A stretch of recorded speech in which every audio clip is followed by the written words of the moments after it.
Hello and welcome to the MetaPropCast, the podcast of technology and innovation in real estate, where we feature the world's best PropTech CEOs, founders, and VCs. I'm your host, Phil Russo, founding partner of MetaProp Advisors. Subscribe and listen to the MetaPropCast on Google Play, iTunes, SoundCloud, Stitcher, or YouTube, or just go to www.metaprop.org and click on Insights.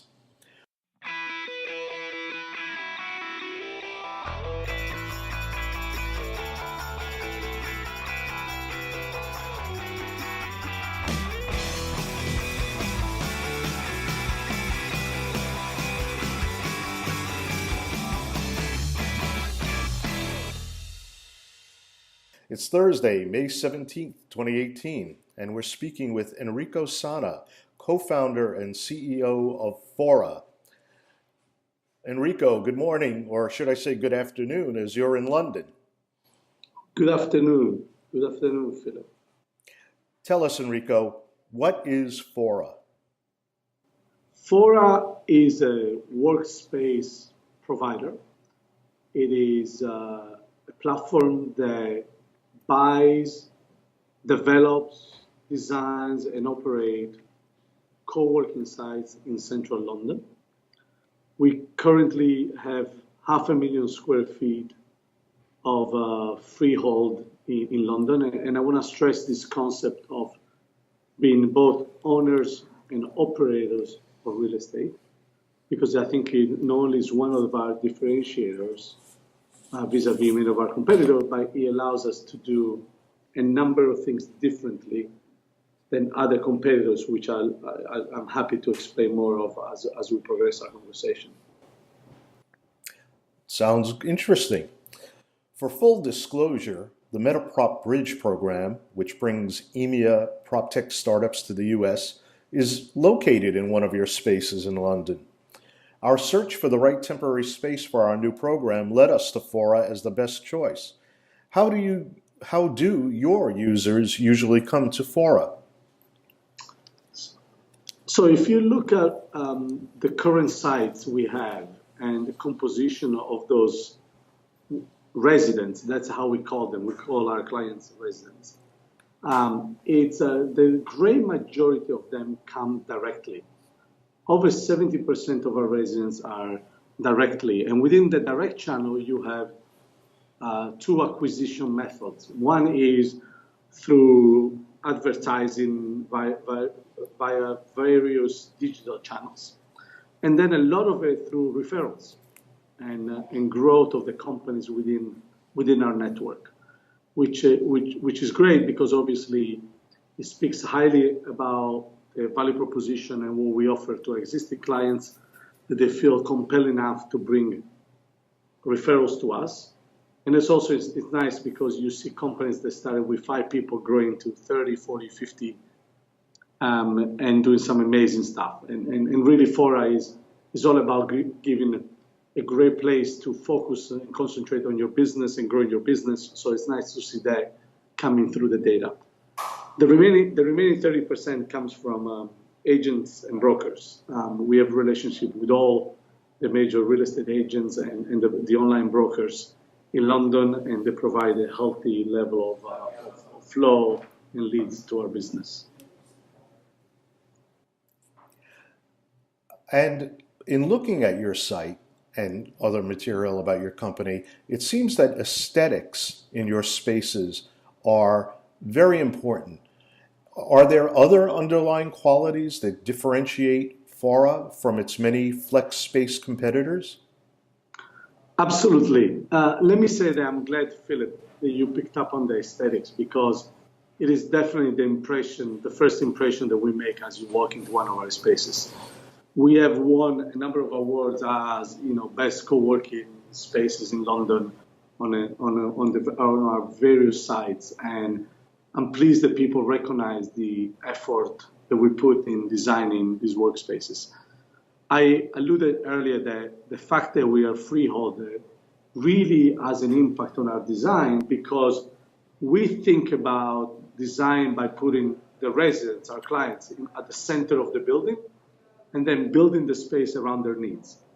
Unfortunately, if you're not a freeholder and you're a leaseholder, where usually you get the infamous Cat A finished building that some real estate landlord has developed, and then you got to fit your concept within the constraints of that. We are free of that, and that gives us an amazing advantage, the people that notice when they use our space.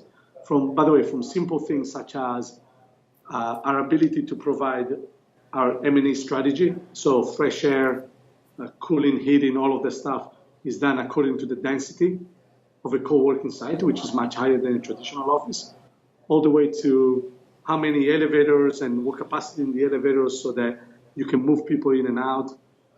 It's all the number of toilets. You can think about a lot of things that the residents experience every day that needs to change from a traditional office to a co-working site because of its density that we are able to achieve from day one because of the freeholder. However, we have 4 pillars that differentiate us from the rest of the market. The first pillar is design, which we talked about. I guess the only thing I will say on top of design is that it's designed for a purpose. So it is about how you space plan and how do you create spaces to give a great day at work to our residents. So it's not just aesthetically pleasing, but it needs to work and be functional. The second pillar is service. We are very service-driven culture. The majority of my staff comes from hospitality. I have an hospitality background. And not only we say that we offer amazing service, but I think if you think what we do just to train our staff, it really speaks highly about what we mean by service. So we have developed a training program for all of my staff with the Lausanne Hospitality School, which arguably, together with Cornell University, are the 2 top hospitality schools in the world. They created a training program for Fora, and all my staff spends 2.5 days being trained with the program so that they really understand what service and hospitality looks like. The third pillar is technology. We think that technology is fundamentally an enabler to a great day at work. It creates frictionless interactions that allow people to focus on what's important. And so we spend a lot of effort and money on technology. And this is not about, being at the edge of new technology. This is about technology that is solid and that works. For example, I think about the Wi-Fi in our building as I think about water running down a tap. When I open the tab, the water runs. The Wi-Fi needs to work all the time, no question asked.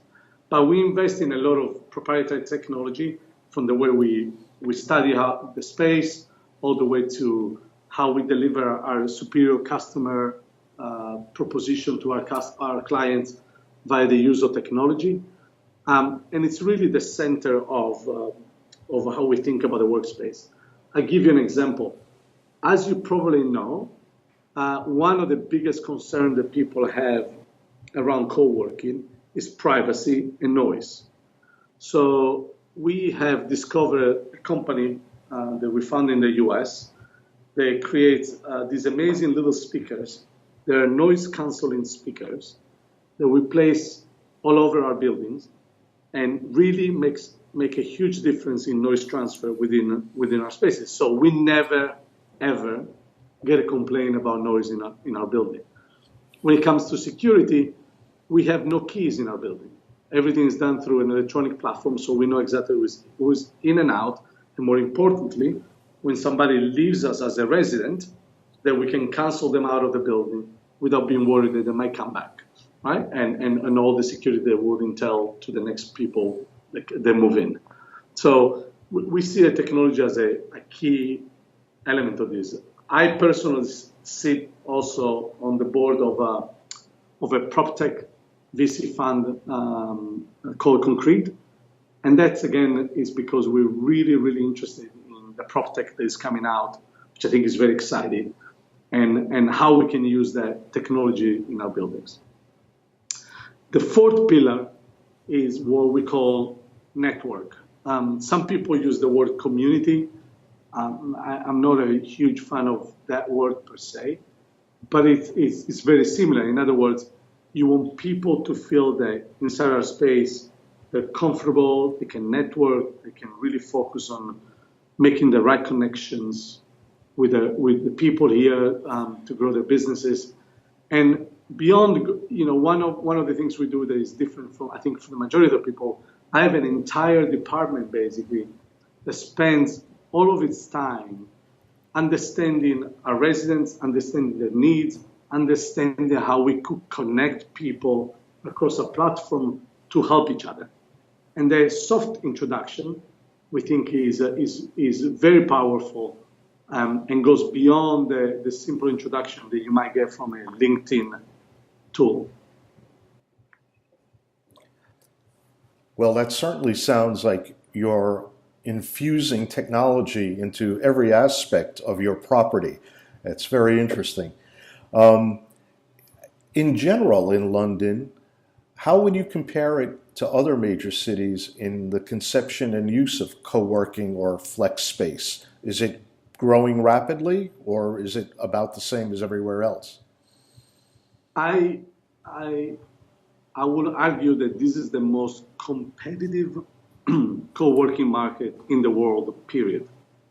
There are 1,200 co-working centers in London. The next city is New York, that has roughly 450. That's just to give a sense of the amount of choice that is available in this market.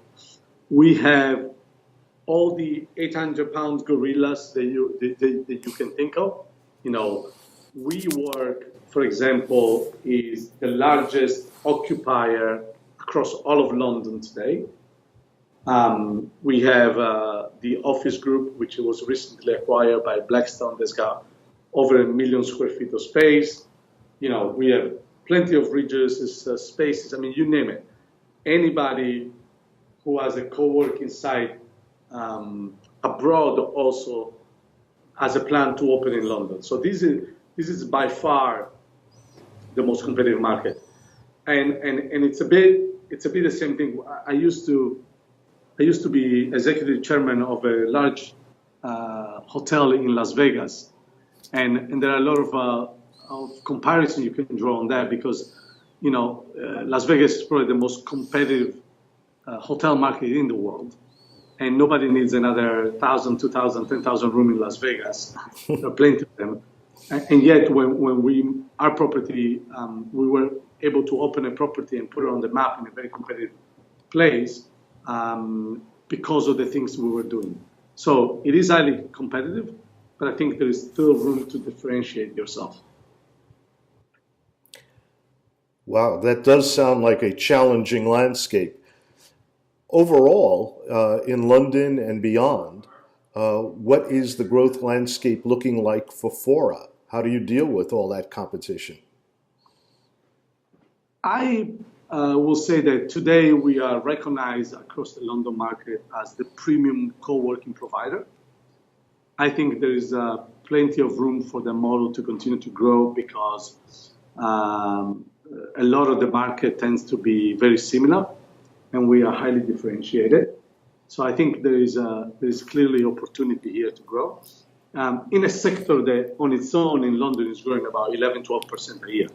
So the sector is growing. We're highly differentiated. We own this premium space in London.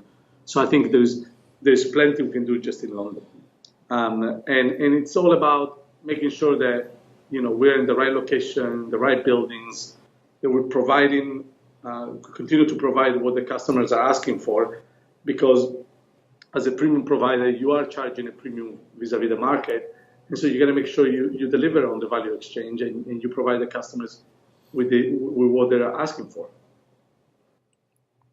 Given all that, what are your biggest obstacles? Do they include Brexit as an issue for your business, as well as for property and prop tech in London? The way I look at Brexit is a double-edged sword.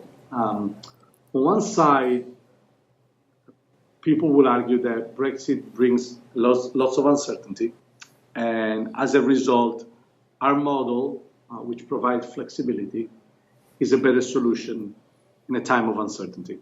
And I can certainly say that we have experienced a lot of demand since the referendum, and so the argument, I believe in the argument. Having said that, the economy has slowed down. The UK was the fastest growing economy in the G7 pre-Brexit, and now is the slowest growing economy in the G7. And I think you need a healthy economic environment in any business you're trying to grow, right? And I think if less companies move to London, hire less people, and invest less in the city, that will have an impact inevitably on our sector. I still continue to think that London is considered a unique city, one of the few true global cities.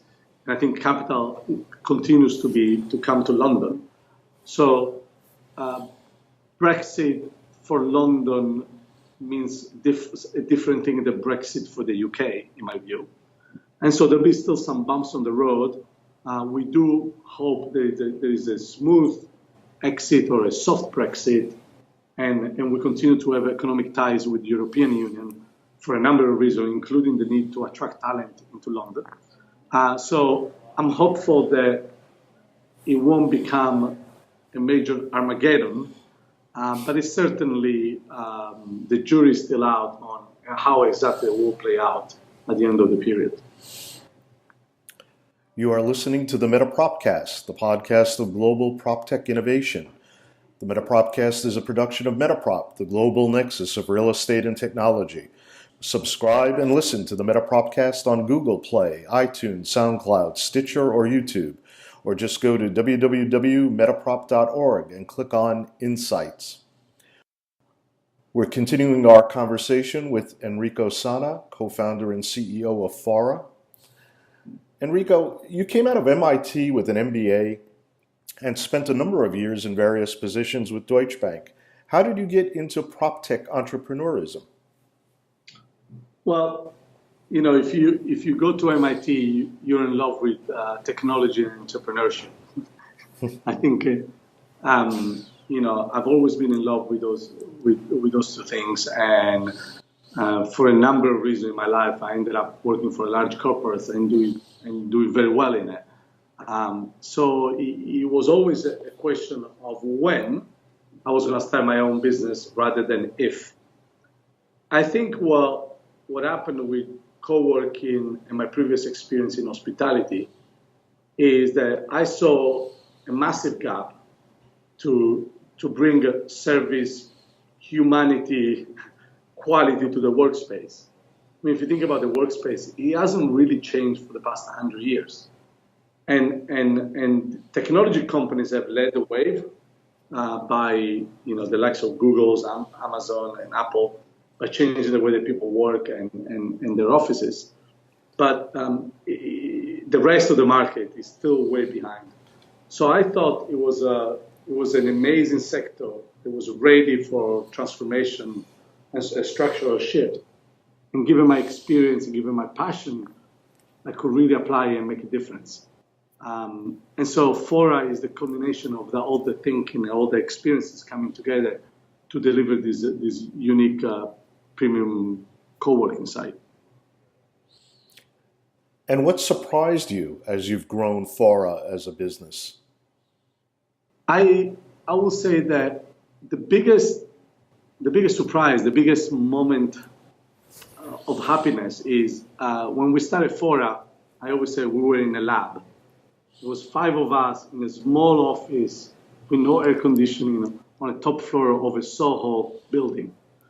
And we were in the lab because we were thinking what kind of customers we wanted, what kind of value proposition we were going to create for them, etc. And it's a scary moment because you think you understand what's going on and you're developing a product for those customers, but you're not in the field. You have no feedback loop with your customers on what's going to happen. So one of the most exciting things is today that we operate Fora is how appropriate the match between what we offer and our customer base and the customers who segments we've identified when we're in the lab. So I'm super excited about that. The other thing is that's been surprising, has been great, is, again, as I come from the hospitality world, I think hospitality and service is critical in a number of sectors. But it is one of the hardest things to do. It's about people, i.e. your customers, and it's delivered by people, i.e. your employees. So making sure that you actually have the staff that can deliver and can continue to keep up the high level of our standards repeatedly, constantly, it's a pretty challenging thing. There is a reason why not everybody can replicate the 4 seasons, right? And if you look at our social media, you look at the feedback we get through public channels, our residents love our service. They love my front of house staff, how we deliver our value proposition. It's been amazing. There is not a week that goes by without I don't get an email from one of our residents praising the quality of the service that we offer inside our spaces. More broadly, given all your success there, are you planning to expand into the U.S.? And what do you see as the differences between the London real estate and prop tech scene compared to Europe and the rest of the U.S.? We have massive growth ambitions. Our growth ambitions, though, are based on quality rather than quantity. We are not a cookie cutter, one format model where we just put always the same design, the same finishes, the same style in our building. Every one of our buildings is bespoke. So it forces you into quality over quantity. And we also, given that our premium sector, the delivery mechanism of our services, you can only do that by paying a lot of attention to the actual model. So our growth is all driven by quality and the location we can give to our customer today and to our customer in the future as they have global needs. So the US is definitely a market. I lived for 12 years in the US. I love doing business in the US. I think it's an amazing country where if you have the right concept, you have incredible growth opportunity. So the US is definitely one of our targets. Is going to be selective in the number of cities we will go to and the number of buildings we will go to, but it's definitely part of expansion. And so is Europe. Again, we think about cities rather than countries because our model is highly cosmopolitan, right? And so it needs the right environment to thrive. But there is plenty of opportunity to grow there. I fundamentally think that there is a very interesting shift in the way people are working across both Europe and the US, and that by going to different countries and operating there, you can really cross-fertilize the know-how across the platform because some markets are much slower than others to adapt the new way of working. A leading architect that we've been working with for the past couple of years, who spent most of his time working in Asia and only recently moved to London a few years ago, told me that until he had moved to London, it had been at least 10 years since he had designed a lobby of an office. That gives you a sense of how some of the markets are way more progressed. And it resonates 100% with me because we never have lobbies in our buildings. Our lobbies are workspaces. They're not big empty spaces with a welcoming desk. They're places where things are happening. So I think, again, by being international, by being in all these markets, there's a lot you can do across the platform to enhance the value of your product. Let's turn to the advice portion of our chat. Did you have mentors? I would assume you did. And what did you learn from them? And what would you, in turn, tell aspiring prop tech entrepreneurs? As you can imagine, I had a number of mentors in my life. I had multiple stages of my career where different people have advised me and have helped me grow. I will say that what was key about my mentors is there were people that all along helped me break down the questions I had in front of me and understanding the various potential answers to those questions rather than giving me an answer. They were always trying to help my thinking rather than say, you should do this, you shouldn't do that. And I think everybody should have mentors in their professional life, arguably also in their personal life. And I strongly suggest that they have those characteristics. There are no people who jump into conclusion or jump into answer, but really help you decide what is the best thing to do. Because at the end of the day, you're making the decision. You're going to take the consequences of the decision. So you want to make sure you have made the decision. In terms of sorry, Phil, the second part of your question? No problem. What advice would you have for budding entrepreneurs? I always say that in my view, there are two moments in your life where you should decide whether you want to be an entrepreneur. The first moment, I think, is very early in your professional life, where your risk-reward profile is very skewed towards the risk, and you don't have a lot to lose by trying things. I think right after college or right after a few years of work after college, those are a great time to do something. The next time to do it is later on after a career that's taught you a lot, you had a lot of experience under your belt, and you feel that perhaps the corporate life is no longer what you need. But you're ready to take bigger challenges, and you have increased dramatically your confidence level to deliver against those challenges because of the accumulated experience, know-how, network that you've created. I am the latter, and I could have been the former. I decided to be the latter, but I think those are the two moments that really matters.